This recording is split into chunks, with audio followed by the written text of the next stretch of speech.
Ginawa kong praktisa ng best friend ko para ready daw ako sa magiging asawa ko.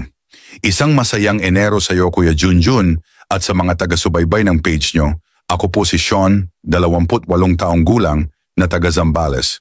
Gusto ko lang i-share ang kwento ko tungkol sa best friend ko na si Nora at sa mga ginawa namin para maihanda ako sa aking kasal. College pa lang ay magkakilala na kami ni Nora. Dati kasi meron kaming sariling karelasyon, then yung mga jowa namin ay magkakakilala, kaya kami naging close. Eventually nagkahiwalay kami ng jowa ko at ganun din sina Nora at jowa niya. Simula noon ay unti-unti ay naging malapit kami sa isa't isa pero bilang mag-best friend lang. Alam naman namin pareho na hanggang dun lang ang relasyon namin. Lumipas ang taon hanggang sa nakagraduate na kami at nagkaroon ng sariling trabaho ay tuloy pa rin ang samahan namin. Pero ako ay nagkaroon ng karelasyon at soon to be my wife. Siyempre lahat ng yon ay kinikwento ko kay Nora, mga away namin ng jowa ko, mga struggles, lahat ng nangyayari sa amin ng jowa ko ay alam ni Nora. Siya rin ang unang nakaalam na magpapakasal ako.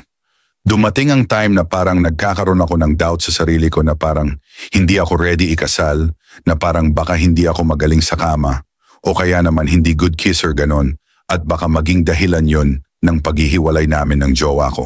Sinabi ko lahat yun kay Nora, tapos sabi ko sa kanya, ay parang gusto kong sumubok ng ibang babae para malaman ko kung anong mga pwede kong baguhin o ayusin para pag kinasal na ako ay alam ko na ang gagawin ko. Siyempre sinabi ko yun kay Nora nung nag-iinom kami, siyempre nakakahiya yung mga ganong topic. Tapos minura niya ako. Sabi niya, sira ulo ka, magpapakasal ka tapos hindi ka sigurado. Sabi ko naman sigurado ako kaya lang gusto ko maging perfect ako sa magiging asawa ko. Tapos biniro ko siya na, sabi ko, Bes, pwede ba subukan natin? Tignan lang natin kung okay ba ako sa kama. Pero wala naman mali, sabi ko. Total mag-best friend naman tayo eh. Tapos ilang siraulo ang natanggap kong salita sa kanya.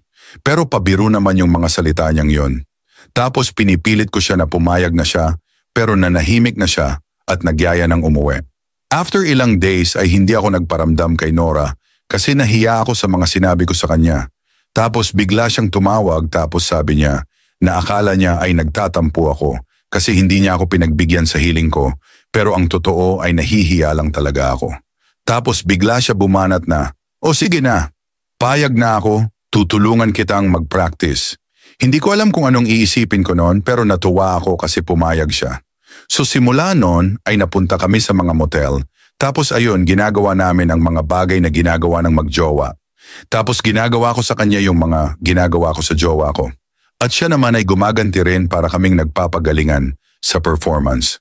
Mapa-69 pa yan o kahit ano pang posisyon ay hindi siya nagpapatalo. Tapos pag ginagawa namin yon ay tinatanong ko siya kung okay ba ang ginagawa ko sa kanya.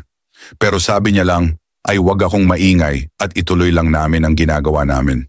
Nalilito na tuloy ako kung okay ba ako o may kulang akong ginagawa sa kanya.